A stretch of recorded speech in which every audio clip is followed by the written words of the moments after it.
시작하라라는 제목으로 준비한 하나님의 말씀을 함께 나누고자 합니다. 오늘 우리는 교회력으로 새로운 한 해를 시작하는 대림절 첫째 주일을 맞이하고 있습니다. 대림절이라는 날은 오심을 뜻하는 라틴어 아드벤투스라는 말에서 왔습니다.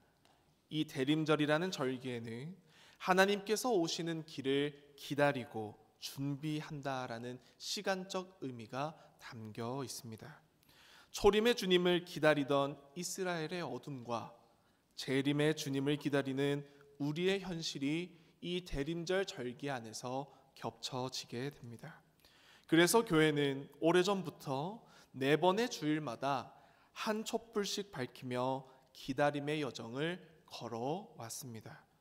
짙은 밤속에서 가장 먼저 켜지는 작은 불빛처럼 대림절은 어둠 가운데 먼저 들어오시는 하나님의 그 빛을 기억하는 날임을 기억하시기를 바랍니다.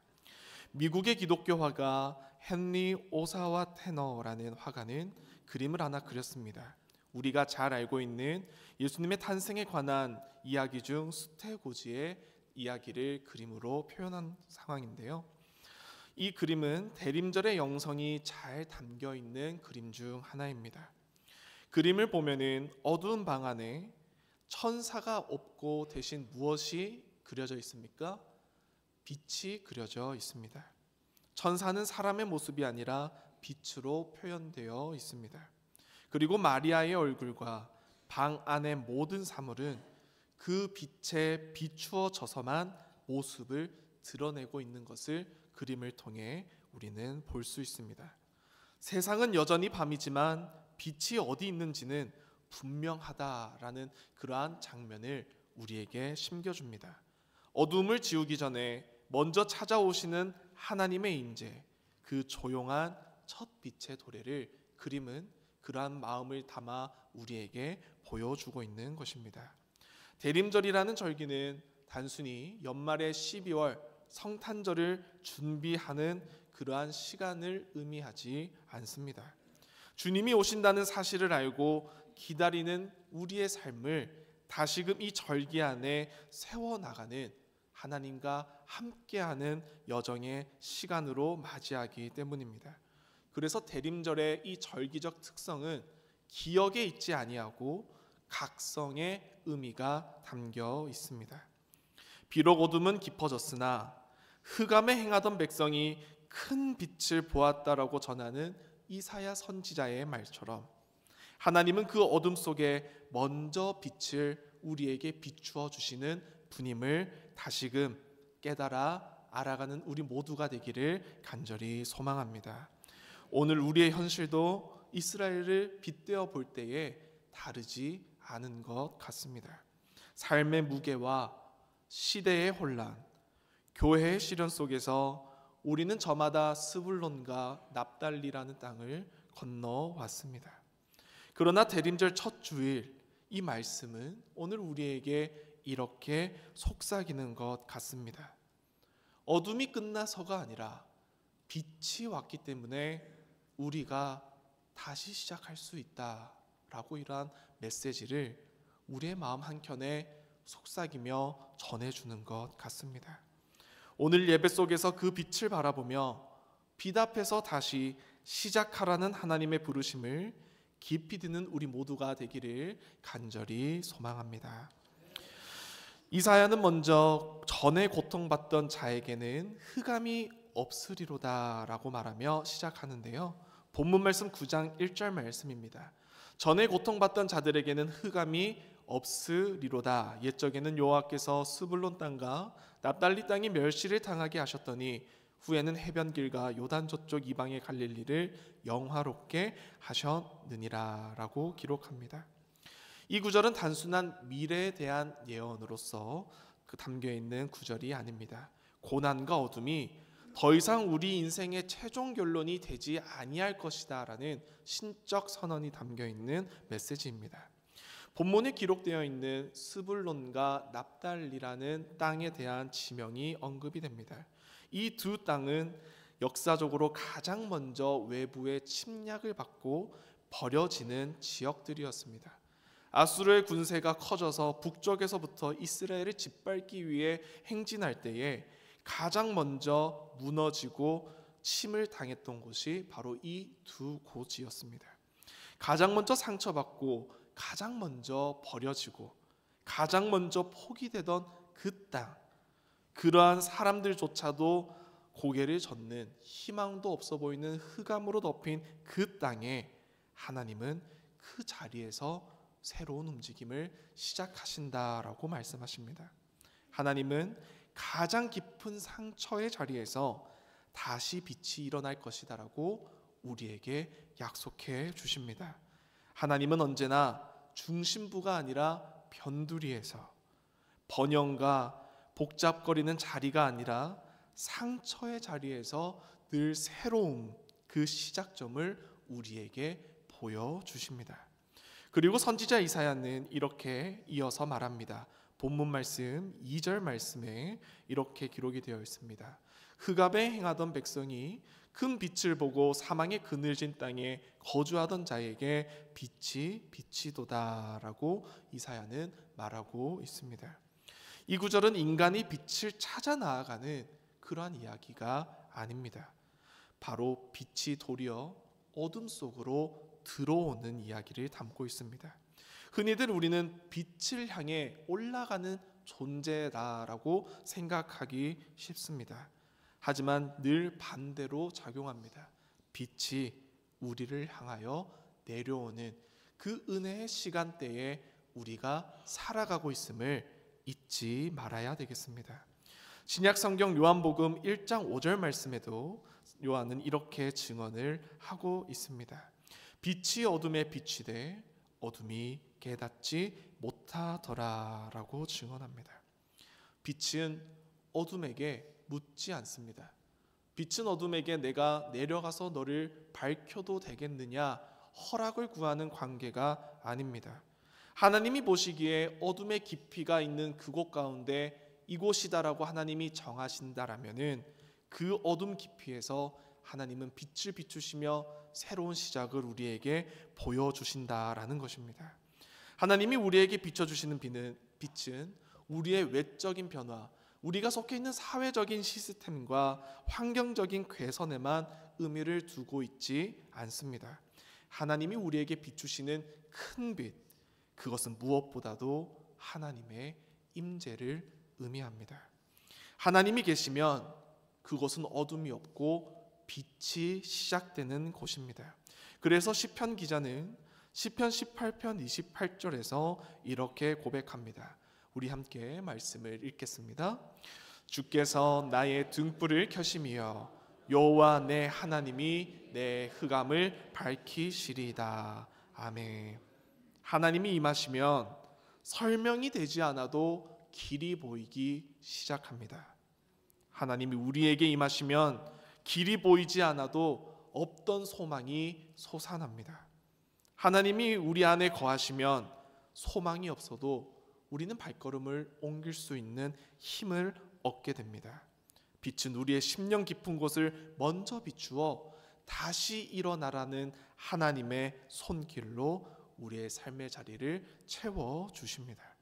그러므로 대림절의 첫 메시지는 어둠이 사라졌다에 집중하는 것이 아니라 빛이 우리에게 임했다라는 그 말씀에 우리가 마음을 모으기를 원합니다. 어둠은 여전히 남아 있을 수도 있습니다. 문제도 우리의 인생길에 여전히 남아 있을 수도 있습니다. 상황은 드라마틱하게 당장 변하지 않는 것처럼 우리의 인생이 답답할 수도 있습니다. 그러나 그러한 인생의 어둠이 담겨 있는 지점에 하나님의 빛이 비추기만 한다면 그곳은 하나님의 빛으로 역전될 것을 믿으시기를 바랍니다. 하나님의 빛은 어둠을 서서히 밀어내며 우리의 오늘을 다시금 그리스도 안에서 새로운 정체성으로 규정해 주고 계시기 때문입니다. 그래서 대림절은 빛을 보는 절기입니다. 빛 앞에서 다시 시작하라는 하나님의 부르심이 우리에게 주어지는 절기임을 기억하시기를 소망합니다. 빛이 임하면 반드시 변화가 일어나게 됩니다. 어둠에 익숙해 있던 백성에게 빛은 단순한 위로로 다가오지 않았습니다. 백성들에게 비추었던 그 하나님의 빛은 깨어나라는 신호이기도 하였습니다. 다시금 기뻐하라는 하나님의 선언이 담긴 빛이기도 하였습니다. 하나님의 빛이 스불론과 납달리 땅의 어둠을 뚫고 그 땅에 들어오는 방식은 우리가 일상적으로 생각하는 예상과는 달랐습니다.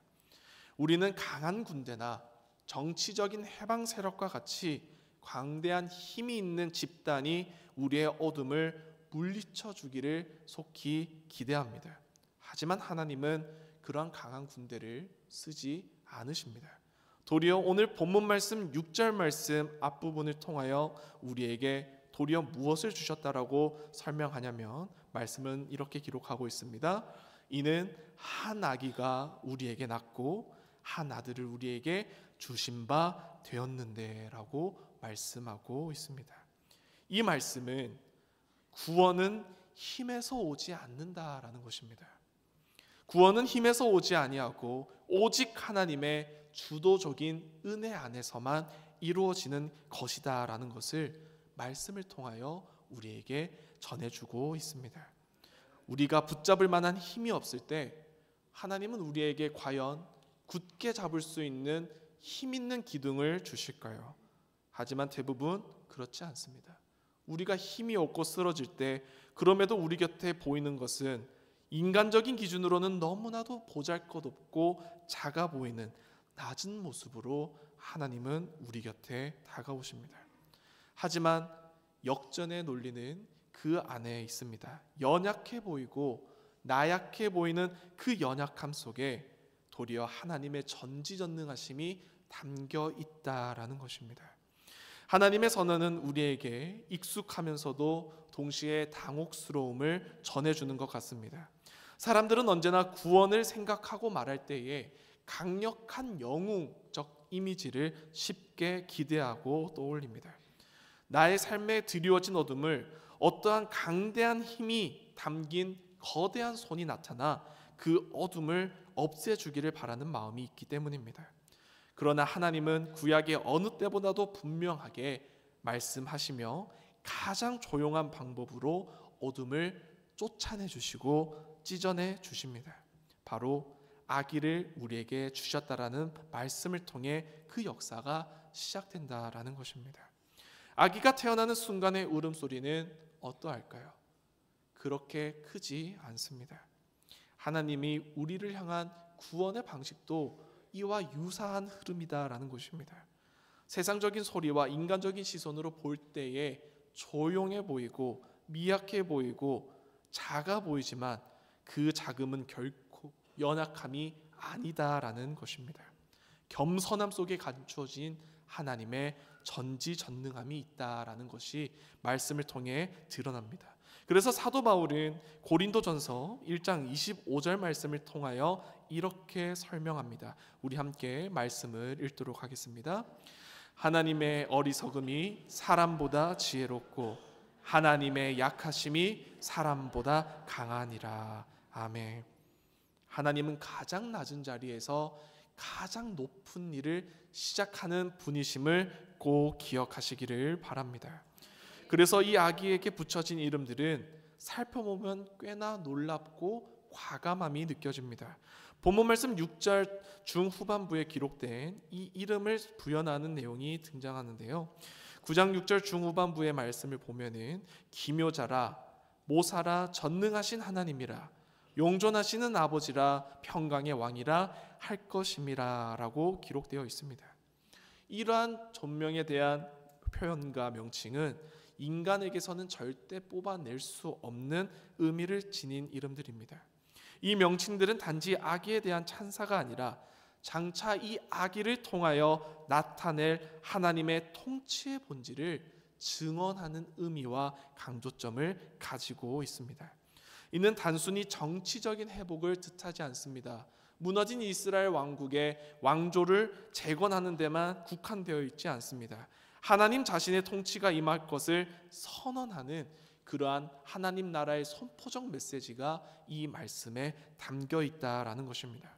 하나님이 시작하시는 나라는 결코 인간의 힘과 그리고 제도 위에 서지 않습니다. 오직 하나님이 시작하시는 나라는 하나님의 성품으로만 그 나라가 세워진다라는 것입니다.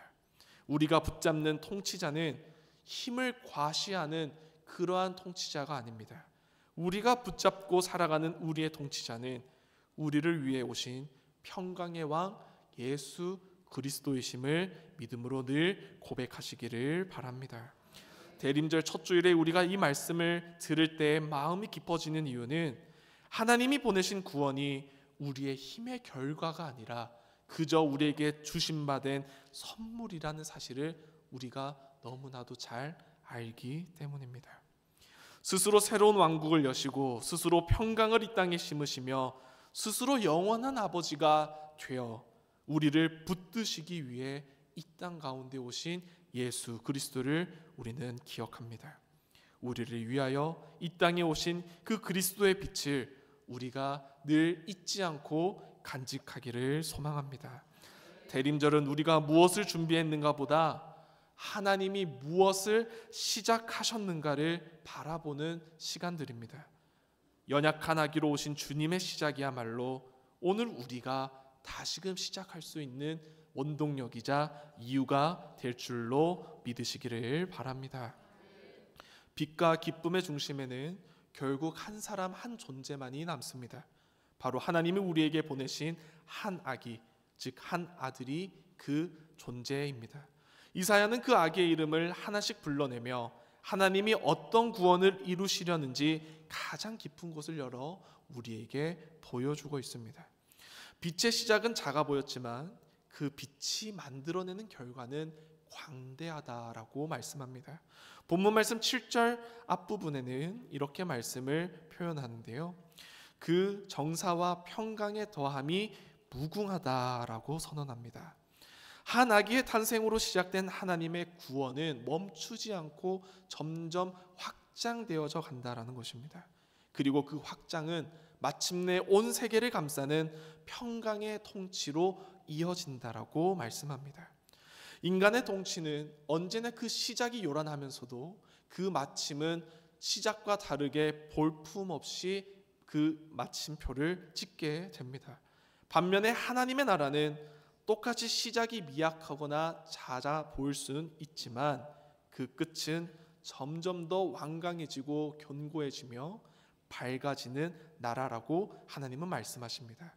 하나님이 세우시는 평강은 단순히 전쟁이 멈추는 상태가 아니라 하나님의 질서가 회복되는 상태, 그것을 우리에게 평강이라고 전해 주십니다. 그래서 하나님의 평강은 외적인 상황에 흔들리지 않고 세월이 지나도 사라지지 않으며 믿는 자 안에서 늘 끊임없이 자라기 시작하는 은혜가 담겨 있는 것입니다. 이 평강은 단순히 미래에 언젠가 올 희망만을 말하지 않습니다. 이미 우리 가운데 임한 현실을 나타냅니다. 그래서 사도 바울은 신약 성경 에베소서 2장 14절 말씀을 통해 그리스도를 이렇게 표현하며 선언하고 있는데요. 말씀을 바라보겠습니다. 그는 우리의 화평이신지라 들로 하나를 만드사 원수된 것 곧 중간에 막힌 담을 자기 육체로 허시고 라고 말씀합니다. 주님은 우리의 화평이 되신 줄로 믿으시길 바랍니다. 예수 그리스도의 오심 안에서 하나님이 약속하신 평강은 이미 시작되었고 지금도 우리 안에서 자라고 있다라는 것입니다. 우리가 상황 때문에 흔들릴지라도 하나님께서는 우리 안에서 시작하신 그 평강을 흔들도록 내버려 두지 않으신다라고 말씀하십니다. 주님의 통치가 우리의 마음을 다스릴 때 외부의 어둠이 우리를 무너뜨리는 것이 아니라 우리 내부에 있는 빛이 우리 외부에 있는 어둠을 몰아내게 될 것입니다. 그래서 예수님께서도 제자들에게 이렇게 말씀을 하셨습니다. 요한복음 14장 27절 말씀인데요. 우리가 말씀을 함께 읽도록 하겠습니다. 평안을 너희에게 끼치노니 곧 나의 평안을 너희에게 주노라. 내가 너희에게 주는 것은 세상이 주는 것과 같지 아니하니라. 너희는 마음에 근심하지도 말고 두려워하지도 말라. 아멘. 하나님의 평강은 단순한 위로가 아니라 무너진 우리의 삶을 다시 세우는 능력임을 기억하시기를 바랍니다. 그러나 이 모든 약속의 완성은 결국 본문 말씀 가운데 한 문장 안에 담겨 있습니다. 본문 말씀 7절 마지막 부분을 바라보시면 9장 7절의 마지막은 이렇게 매듭이 되어집니다. 만군의 여호와의 열심히 이를 이루시리라. 아멘. 우리의 열심이 하나님의 나라를 세우는 것이 아닙니다. 하나님의 열심이 도리어 우리를 붙드실 때에 우리는 그 하나님 나라의 백성으로서 그 은혜를 누리며 살아갈 수 있게 됩니다. 사람의 열심은 환경에 따라 흔들리고 마음의 상태와 감정의 변화에 따라 쉽게 달라지지만 하나님의 열심은, 우리를 향한 그 하나님의 열심은 결코 흔들림이 없으시다라고 약속해 주고 계십니다. 이스라엘이 스스로 회복을 이룰 수 없던 시대에도 하나님은 백성들을 포기하지 않으셨습니다. 이스라엘이 암흑길을 걸어가고 있을 때에도 하나님은 그들 곁에서 일하고 계셨습니다. 그들을 놓지 않으셨다라는 것입니다. 그러므로 대림절 첫째 주에 우리가 붙잡아야 할 진리는 이것입니다. 우리의 시작은 우리로부터 나오는 것이 아니라 누구로부터 나오는 것입니까? 하나님으로부터 온다라는 사실을 잊지 않아야 되겠습니다.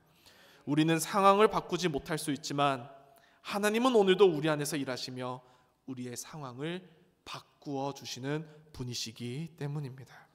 하나님의 열심히 우리를 붙드시는 한 우리의 이야기는 결코 어둠이 틈탈 수 없습니다. 빛 앞에서 새로운 시작을 열어가시는 하나님께서 오늘 우리에게 다시 일어나 시작해라라고 말씀하시기 때문입니다. 그 하나님의 빛이 우리의 걸음을 인도하고 하나님의 평강이 우리의 길을 지켜갈 줄로 믿으시기를 소망합니다. 말씀을 맺겠습니다. 사랑하는 성도 여러분, 대림절의 첫 빛은 우리에게 이렇게 전합니다. 어둠이 끝나서가 아니라 빛이 왔기 때문에 너희가 다시 시작할 수 있다고. 하나님께서 주시는 빛은 상황의 변화를 넘어 우리의 존재와 방향을 다시 일으켜 주시는 회복의 빛입니다. 오늘 본문은 그 빛의 이름을 우리에게 이렇게 선포하십니다. 기묘자라, 모사라, 전능하신 하나님이라, 영존하시는 아버지라, 평강의 왕이시라. 이 모든 이름 안에서 하나님은 우리에게 이렇게 말씀하십니다. 내가 너희와 함께 하리라. 내가 너희를 다시 일으키겠노라 라고 말씀하십니다. 마지막으로 그림을 한번 보려고 합니다. 초기 기독교인들도 깊은 어둠 속에서 이러한 사랑과 믿음의 고백을 지켰는데요. 초기 기독교인들은 늘 신앙을 지키는 것이 생명의 위기와 직면에 있었습니다. 믿음을 드러내는 순간 늘 생명이 위태로웠던 그 시절에 그들은 이 어둠을 이길 힘을 표현할 수 있는 가장 짧고 가장 단단한 고백에서 찾아내었습니다. 이 그림의 형상을 보면 어떤 형상이 연상이 되십니까? 네, 물고기가 연상됩니다. 바로 물고기에서 그 고백을 찾았습니다. 물고기는 우리 기독교에서 많은 상징성이 담겨있는 상징 가운데 유독 의미가 많이 담겨있는 상징입니다. 제자들이 어부였기도 하고 물고기를 잡는 이적의 기사와 오병이어의 기적 가운데 물고기가 언급되어서 중요한 것 같을지도 모르겠으나 이 초대 그리스도인들에게 물고기가 중요했던 이유는 이 물고기 안에 담겨있는 의미들이었기 때문입니다. 물고기는 헬라어로 익투스라고 읽습니다. 즉 익투스는 물고기라는 의미를 가지고 있는데 이 익투스라는 물고기 몸에 담겨있는 철자는 각 단어의 앞글자를 따와서 만든 글자입니다. 이 물고기의 익투스 글자 철자를 각각 나열하여 전체 단어를 다시 열거해 보면은 헬라어로 이에수스, 크리스토스, 테우, 휘오스, 소테르라는 각 단어가 앞글자를 따서 조합된 것을 볼 수 있습니다. 즉 겉은 물고기라는 익투스의 단어의 의미가 담겨 있지만 그 물고기가 진정으로 시사하는 의미에는 무엇이 담겨 있다는 것입니까? 예수 그리스도 하나님의 아들 구주가 담겨 있는 것입니다. 한 마리의 물고기 안에 예수 그리스도 하나님의 아들 구주라는 모든 신앙의 핵심이 담겨 있다라는 것입니다. 이들이 외칠 수 없을 때에는 그려 넣었습니다. 이들이 설명할 수 없을 때에는 서로에게 조용히 보여주었습니다. 어둠이 짙어질수록 교회는 이 고백으로 하나님이 비춰주시는 빛을 지켜내었습니다. 이 고백은 곧 이사야가 어둠 끝에서 선포한 빛의 이름과 이어집니다. 앞서 말했듯이 기묘자라 모사라 전능하신 하나님이라 평강의 왕이시라. 세상이 흔들려도 마음이 지쳐도 교회의 길이 어둠을 지날 때도 바로 이 주님이 우리의 빛 대신 빛인 줄 믿음으로 늘 고백하시기를 소망합니다. 그러므로 오늘 우리는 다시 이 고백 앞에 서야 하겠습니다. 예수 그리스도 하나님의 아들 구주 앞에 늘 엎드려 나아가는 우리 모두가 되기를 소망합니다. 이 고백이 우리의 정체성이며 우리가 다시금 어둠 가운데서 일어설 수 있는 이유가 되기 때문입니다. 사랑하는 여러분, 어둠이 여전히 남아 있어도 괜찮습니다. 중요한 것은 빛이 이미 우리에게 왔다라는 사실입니다. 그 하나님의 빛 앞에서 다시 시작하시길 바랍니다. 주님이 오셨습니다. 주님이 우리와 함께 하실 것입니다. 그리고 주님이 우리 모두의 삶의 방향을 인도해 주실 것입니다. 기도하겠습니다.